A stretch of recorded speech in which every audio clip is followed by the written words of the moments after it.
ଆଜ୍ଞା ଆପଣ ପରିଚୟ ଦେବେ। ପ୍ରଦ୍ୟୁମ୍ନ କୁମାର ପଣ୍ଡା।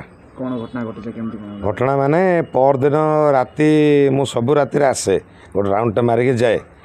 ପରଦିନ ମୁଁ ଆସିକି ବି ଯାଇଛି 12ଟାରେ। ତାପରେ ସେତେବେଳେ ପର୍ଯ୍ୟନ୍ତ ଠିକ୍ଠାକ୍ ଥିଲା। 12ଟା ପରେ କେତେବେଳେ କରିଥିବେ ମଝି ରାତିରେ।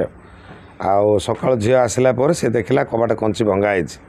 ସେ ସେଇଠୁ ଭିଡ଼ିଓ କଲ୍ରେ ମୁଁ ଦେଖିଲି, ଦେଖିକି ଯାଇ ଥାନାରେ ଏତଲା ଦେଲି ଯେ 18,000 ଟଙ୍କା ଆଉ କେତେ ଚିଲ୍ଲରା ଥିଲା। ଆଉ ବାକି CCTVର ଯେଉଁ ହାର୍ଡ଼ ଡିସ୍କଟା ଭାଙ୍ଗିକି ନେଇଯାଇଛନ୍ତି। ଆଉ ଛତାଟା ଆଉ କ'ଣ ଜିନିଷ ଥିଲା ଏମିତି କ'ଣ ନେଇଥିବ ଆଉ ଖିଆଲ ନାହିଁ, ଛୋଟ ଛୋଟ ଜିନିଷ ଯାକ।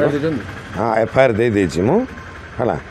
ଆଉ ବାକି ପଦକ୍ଷେପ ମାନେ ସାର୍ଙ୍କୁ ମୁଁ କଥା ହେଇଥିଲି, ସେ କହିଲେ ଯେ ଆମେ ଖୋଜାଖୋଜି ଚଲେଇଛୁ, ବ୍ୟସ୍ତ ହୁଅନ୍ତୁନି, ନିଶ୍ଚୟ ମିଳିଯିବ। ଆଉ ଟାଇମ୍ ତ କିଛି କହିନାହାନ୍ତି, କିନ୍ତୁ ଖୋଜାଖୋଜି ଆମେ ଚଲେଇଛୁ, ଆପଣ ବ୍ୟସ୍ତ ହୁଅନ୍ତୁନି ବୋଲି କହିଛନ୍ତି।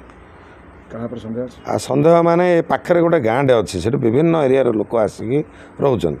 ହୁଏତ ସେ ଭିତରୁ କିଛି ଚୋର ଖଣ୍ଟ ଥାଇପାରନ୍ତି। ଆଉ ସେ ଭିତରେ ନିଶ୍ଚୟ କିଛି ଲୋକ ଥିଲା ଭଳିଆ ମୋତେ ଲାଗୁଛି।